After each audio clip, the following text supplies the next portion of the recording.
अंबेडकर इतने नाराज थे कि उन्होंने 1933 में एक घोषणा कर दी। महाराष्ट्र में एक स्थान है येवला, वहां उनकी एक सभा हुई और उस सभा में घोषणा की अंबेडकर जी ने, और उन्होंने मतलब 1933 के आसपास से वो धर्मांतरण के मूड में आ चुके थे। 33 में कहा कि देखो भाई, मैं हिंदू के रूप में पैदा हुआ, ये मेरे बस में नहीं था, पर मैं आप सबसे वायदा करता हूं कि मैं हिंदू के रूप में मरूंगा नहीं, क्योंकि ये मेरे बस में है। और ये वो पॉइंट है जहां पर उन्होंने हिंदू धर्म को खारिज करने की बात कही, क्योंकि हिंदू धर्म, उनका कहना है कि दुनिया का अकेला संगठित व्यवस्थित धर्म है जो अपने ही नागरिकों को मनुष्यों से नीचे मानता है। बाकी धर्मों में कम से कम आपको ये नजर नहीं आएगा कि धर्म का ही एक हिस्सा गैर मनुष्य मान लिया जाए। हिंदू धर्म में ऐसा डिस्क्रिमिनेशन था, कास्ट सिस्टम था, और इस जाति व्यवस्था ने एक समुदाय को इतना वंचित कर दिया, उसे मनुष्य मानने से मना कर दिया, कैसे फिर भरोसा करे। तो अंबेडकर इतने नाराज हो गए कि अंत में घोषणा कर दी कि मैं हिंदू धर्म छोड़ दूंगा, मरूंगा नहीं हिंदू के रूप में। इसके बाद महात्मा गांधी ने खूब समझाया कि नहीं अंबेडकर, ऐसे मत करो, ऐसा थोड़ा ना होता, हृदय परिवर्तन करवाएंगे हम लोग मिलकर, सबको ठीक करेंगे, जनता मत करो। अंबेडकर बोले कि आपके से तो हो नहीं पा रहा इनका हृदय परिवर्तन, 1000 साल में एक आध व्यक्ति आपके जैसा पैदा होता है, अब हम फिर 1000 साल वेट करेंगे। तो महात्मा गांधी के तर्क उनको संतुष्ट कर नहीं पाए और फाइनली वो आक्रामक रहे। उनका महत्व बढ़ता गया इन सब समुदायों के बीच में। हिंदू महिलाओं के पक्ष में और सब महिलाओं के पक्ष में उनकी जिद थी कि यूनिफॉर्म सिविल कोड आना चाहिए, ताकि महिलाओं को उतने ही अधिकार मिल सके जितने अधिकार पुरुषों के हैं। अब मैं जो बताना चाह रहा हूं, हम में से कई लोग अंबेडकर को अनुसूचित जातियों का नेता समझ लेते हैं। मैं उनके बारे में पढ़ाता हूं तो सबसे कहता हूं कि जितनी लड़कियां बैठी हैं, विशेष रूप से हिंदू लड़कियां, सुबह सुबह उठते ही सबसे पहले उनकी मूर्ति पे ना एक फूल चढ़ा दिया कीजिए।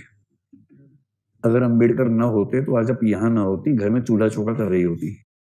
अंबेडकर का ये महत्व है, अभी समझाऊंगा क्या महत्व है। और हिंदू महिलाओं की मुक्ति के लिए जितना काम अकेले अंबेडकर ने किया, उतना सब के सब बाकी लोगों ने मिलकर भी नहीं किया, इतना महत्व है उनका। और वो हिंदू शूद्र महिलाओं की बात नहीं कर रहे हैं, वो हर महिला की बात कर रहे हैं। अंबेडकर अगर दबाव न बनाते तो नेहरू शायद हिंदू कोड बिल को टाल जाते। वो टाल नहीं पाए क्योंकि उसके पीछे अंबेडकर अड़े हुए थे। खैर, ये सब होते होते 1946 से 1949 तक उनके हाथ में काम आया भारत के संविधान की ड्राफ्टिंग का। वो संविधान की ड्राफ्ट कमेटी के प्रमुख थे। अंबेडकरवादी लोग थोड़ा ज्यादा क्लेम करते हैं, कहते हैं कि संविधान अंबेडकर ने लिखा है। अभी देखो, जब कोई वंचित वर्ग इस मूड में होता है ना कि समानता हासिल करनी है, वो थोड़ी सी बड़ी स्टेटमेंट देता है, और उससे बहुत नाराज होने की बजाय आपको समझना चाहिए कि उसका मनोविज्ञान कैसे काम कर रहा है। बजाय खारिज कर देने के, उसका मनोविज्ञान समझना चाहिए। हम ये जानते हैं कि सच ये है कि संविधान सभा ने लिखा है, और संविधान सभा ने विभिन्न समितियां बनाई, हर समिति ने अलग अलग भाग लिखे, उनको मिलाकर एक करना, आपस की कॉन्ट्रोडिक्शंस को दूर करना, ये काम जिस कमेटी के पास था, कमेटी वो भी एक व्यक्ति नहीं कमेटी थी, उस कमेटी के प्रमुख अंबेडकर जी थे।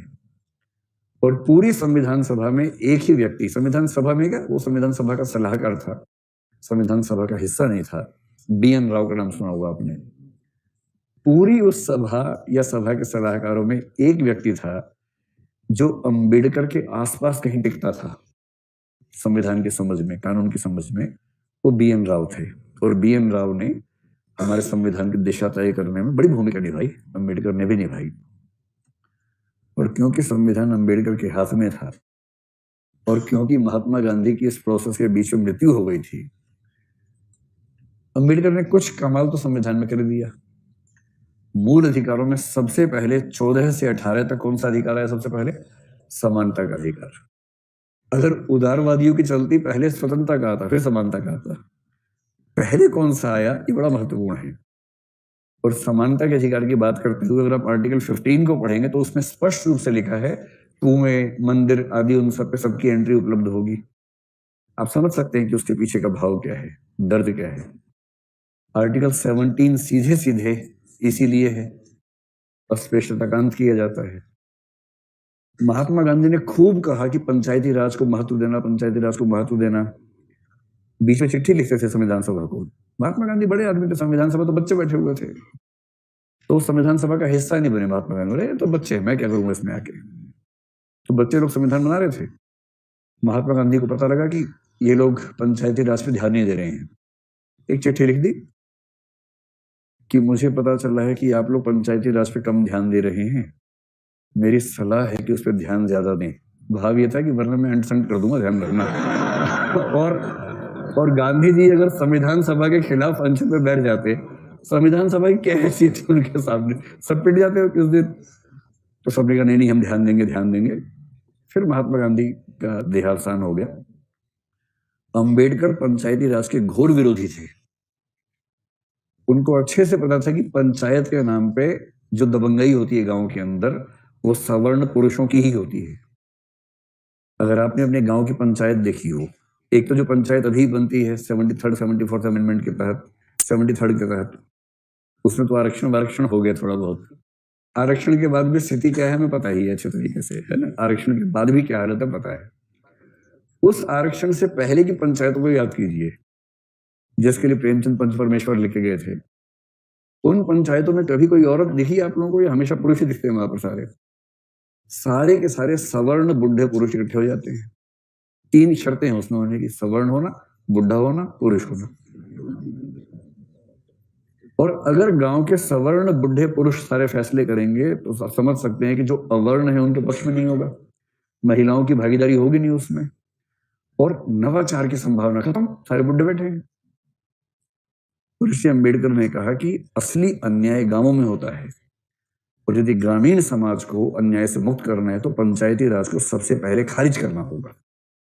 अंतर देखिए, गांधी जी कह रहे कि पंचायत के बिना देश बढ़ेगा नहीं, और ये कह रहे कि जिस तरह से देश को बढ़ाना चाहते हैं वैसे हम नहीं बढ़ाना चाहते, हमें वो अन्याय नहीं चाहिए, हमें पंचायत नहीं चाहिए। और फाइनली पंचायत हमारे देश में मतलब सिस्टम के तौर पे मूल संविधान में नहीं आ सकी। केवल हमने इतना कर दिया कि डीपीएसपी में लिख दिया कि राज्य पंचायती राज को बढ़ाने का प्रयास करेगा, और राज्य सूची में एक एंट्री कर दी पंचायती राज, और राज्यों की छूट है, चाहे तो पंचायती राज कर लें, नहीं तो ना करें। ये तो बाद में 73rd अमेंडमेंट से ऐसा हुआ कि पंचायती राज एक कंपल्सरी सिस्टम बन गया, उससे पहले कहां सिस्टम था।